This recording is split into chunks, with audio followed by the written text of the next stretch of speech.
એક નવા જ ટોપિક સાથે પેપર નંબર CCCH603 અને ટોપિકનું નામ છે કેમિકલ કાઇનેટિક્સ. તો મિત્રો કેમિકલ કાઇનેટિક્સના આ ફિઝિકલ કેમિસ્ટ્રીના ટોપિકમાંથી હું 13 MCQઝના પાર્ટ 1ના રૂપમાં આજે આપ સર્વે મિત્રો સામે મૂકી રહ્યો છું. આશા રાખું છું કે આગામી એક્ઝામિનેશનમાં આપ સર્વે મિત્રોને આ તમામ MCQઝ ખૂબ ખૂબ મદદરૂપ પુરવાર થઈ શકે એવી અપેક્ષા સાથે શરૂ કરું છું MCQઝ પાર્ટ 1 કેમિકલ કાઇનેટિક્સ.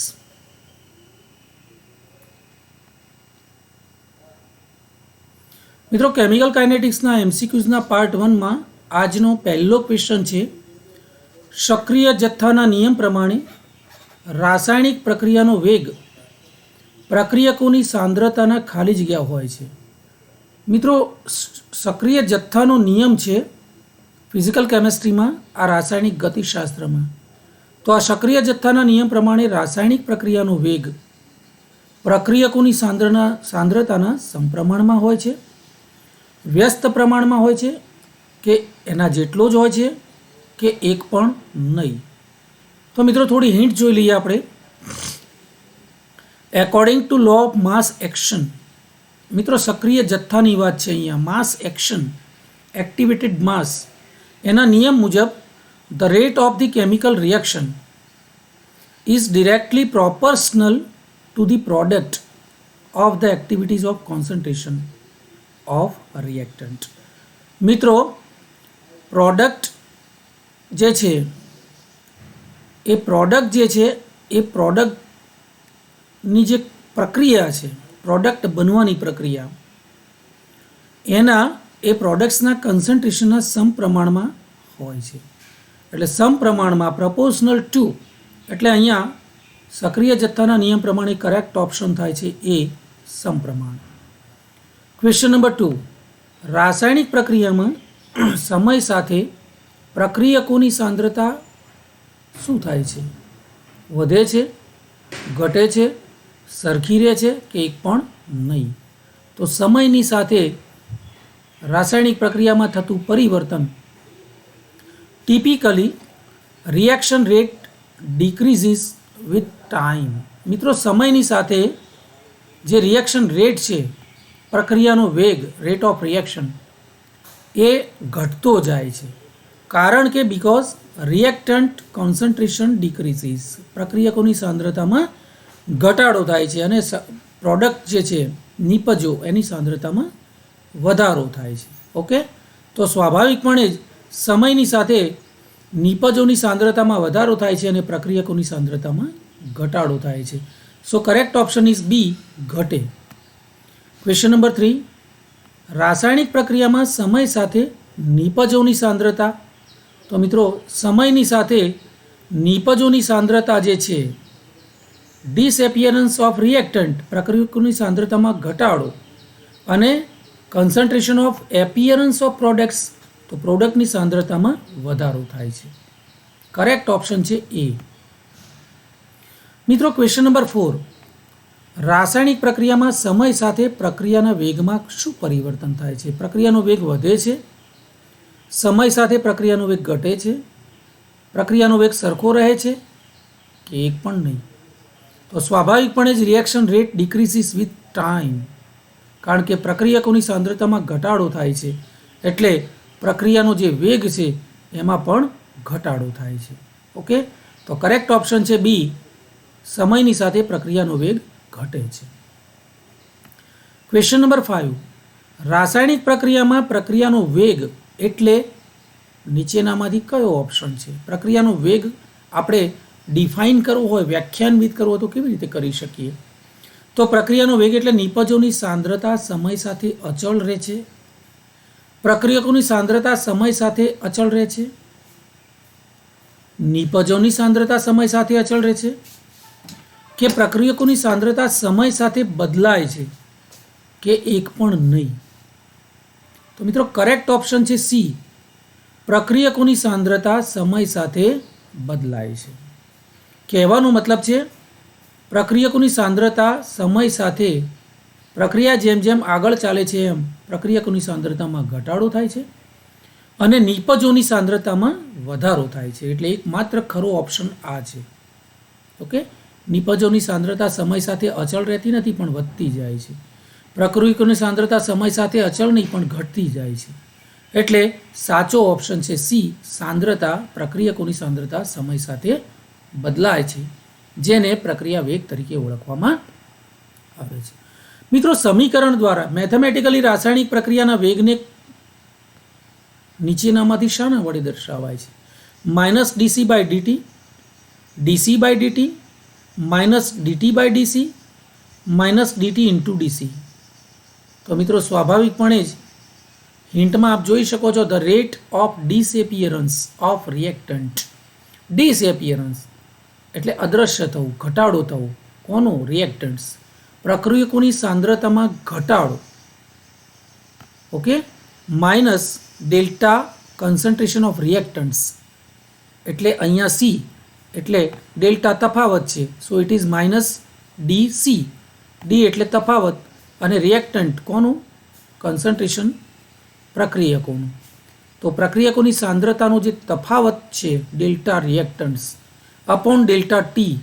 ઓકે, તો એને આપણે માઇનસ ડીસી અપોન ડીટી વડે દર્શાવી શકીએ છીએ. ઓકે, તો તમારે ફક્ત આ અત્યારે કન્સિડર કરવાનું છે. It is minus dc upon dt. So correct option is A. રાસાયણિક પ્રક્રિયાના વેગને માઇનસ ડીટી અપોન ડીસી વડે દર્શાવવામાં આવે છે. Question number 7.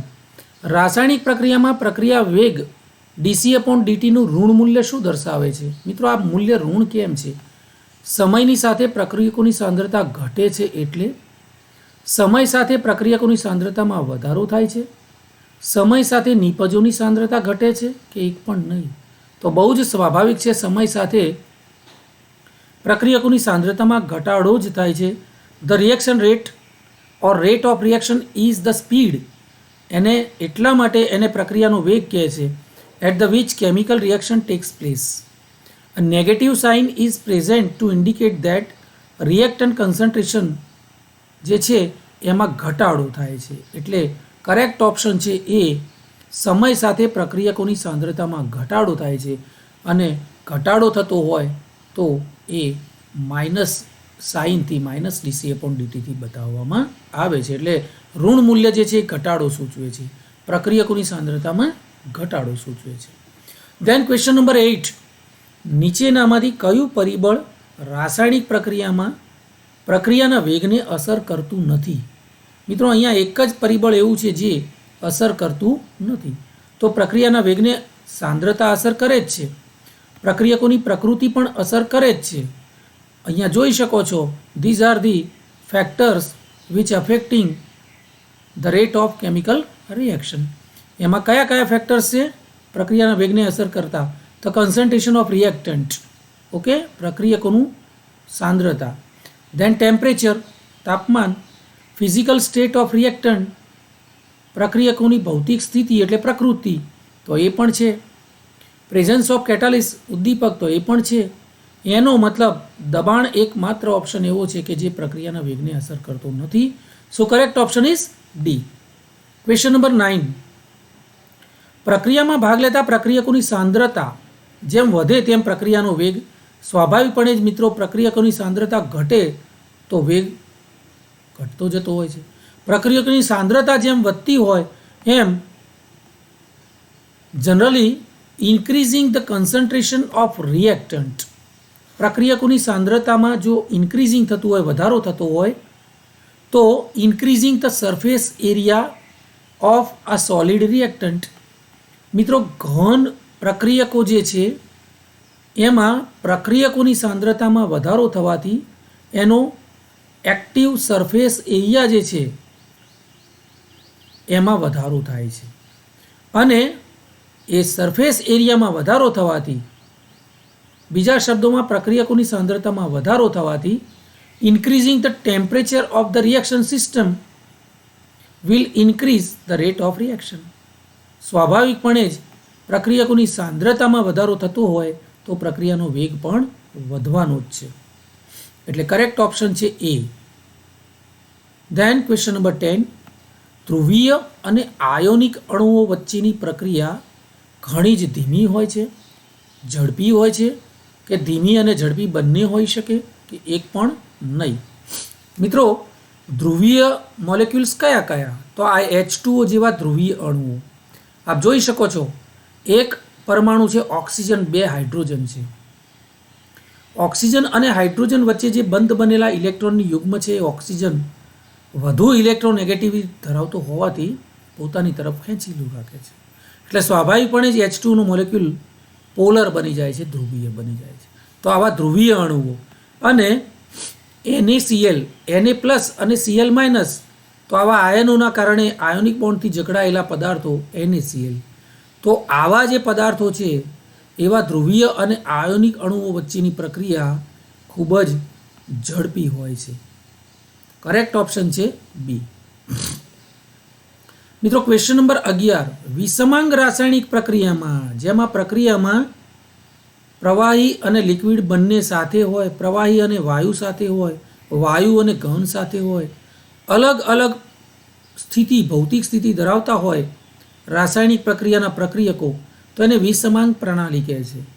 તો આવી વિષમાંગ રાસાયણિક પ્રક્રિયામાં કણનું કદ ઘટે એમ રાસાયણિક સક્રિયતામાં શું થાય છે? કણનું કદ ઘટે તો સ્વાભાવિકપણે જ એનો સરફેસ એરિયા છે, પાર્ટિકલ સાઇઝનો કુલ સરફેસ એરિયા, એટલે કે કુલ ક્ષેત્રફળ, અસરકારક ક્ષેત્રફળ એ વધવાનું જ છે. By decreasing the particle size. પાર્ટિકલની સાઇઝ, કણની સાઇઝ જો ઘટાડવામાં આવે, પ્રક્રિયકોના પાર્ટિકલ્સ જે છે કણ, એની સાઇઝમાં ઘટાડો થવાથી ઇન્ક્રીઝિંગ ધ સરફેસ એરિયા, કણનું કદ નાનું થવાથી એનો એક્ટિવ જે સરફેસ એરિયા છે, પૃષ્ઠ ક્ષેત્રફળ એ વધશે, અને ગ્રેટર ધ સરફેસ એરિયા એમાં વધારો થાય તો હાયર ધ ચાન્સ ઓફ કોલોઇઝન, અણુની અથડામણોની સંખ્યા વધી જશે, અને એ રીતે faster the rate of reaction. મિત્રો, કહેવાનો મતલબ, ઘન પદાર્થના પાર્ટિકલ સાઇઝની કદ ઘટવાથી એનો એક્ટિવ સરફેસ એરિયા વધી જાય છે. એક્ટિવ સરફેસ એરિયા વધી જાય તો અણુમાં અથડામણોની સંખ્યા વધી જાય છે. જેમ અણુ અથડામણો વધુ હોય એમ રેટ ઓફ રિએક્શન વધુ હોય, એટલે સ્વાભાવિકપણે જ કદ ઘટે, કણનું કદ ઘટે તેમ રાસાયણિક સક્રિયતામાં વધારો થાય છે. So correct option is B. Question number 12. જે રાસાયણિક પ્રક્રિયામાં પ્રક્રિયકોની સાંદ્રતા એકમ હોય, મિત્રો સાંદ્રતા એકમ હોય, તો એકમ સમયમાં પ્રક્રિયક કે નિપજની સાંદ્રતામાં થતો ફેરફાર, એકમ સમયમાં પ્રક્રિયકો અથવા નિપજોની સાંદ્રતામાં થતો ફેરફાર, પણ ક્યારે? પ્રક્રિયકોની સાંદ્રતા એકમ હોય ત્યારે. તો આ જે ફેરફાર થયો પ્રક્રિયક અથવા નિપજની સાંદ્રતામાં, એને શું કહેવાય? વેગ અચળાંક, સાંદ્રતા ગુણોત્તર, સ્થિરતા ગુણોત્તર, કે એક પણ નહીં? તો સ્વાભાવિકપણે જ રિએક્શન રેટ એ શું છે? પ્રક્રિયાનો રિએક્શન રેટ, રાઈટ, પ્રક્રિયા વેગ જે છે શું છે? It is the measure of the change in concentration of the disappearance of reactant. પ્રક્રિયકોની સાંદ્રતામાં થતો ઘટાડો અથવા change in concentration of the appearance of product, અથવા નિપજોની સાંદ્રતામાં થતો વધારો. પ્રક્રિયકોની સાંદ્રતામાં થતો ઘટાડો અથવા નિપજોની સાંદ્રતામાં થતો વધારો, પણ ક્યારે? પર યુનિટ ટાઈમ, એકમ સમયમાં. તો એકમ સમયમાં થતો નિપજોની સાંદ્રતામાં વધારો અને પ્રક્રિયકોની સાંદ્રતામાં થતો ઘટાડો, જેને રેટ ઓફ રિએક્શન તરીકે ઓળખવામાં આવે છે. તો આ ફેરફાર જે છે એ વેગ અચળાંક, એટલે કે કરેક્ટ ઓપ્શન છે એ, રેટ કોન્સ્ટન્ટ, રાઈટ, વેગ અચળાંક, રેટ કોન્સ્ટન્ટ તરીકે ઓળખવામાં આવે છે. મિત્રો, લાસ્ટ ક્વેશ્ચન નંબર 13. ઉષ્ણતામાનના વધારા સાથે તાપમાન જેમ વધારવામાં આવે તેમ વેગ અચળાંક કેના મૂલ્યમાં વધારો થાય છે, ઘટાડો થાય છે, સરખો રહે છે, કે એક પણ નહીં? તો સ્વાભાવિકપણે તાપમાનનું મૂલ્ય વધે, increase in the temperature, the rate of reaction and the rate constant increases. સ્વાભાવિકપણે જ ઉષ્ણતામાનના વધારા સાથે વેગ અચળાંક એના મૂલ્યમાં વધારો થાય છે. So correct option is A.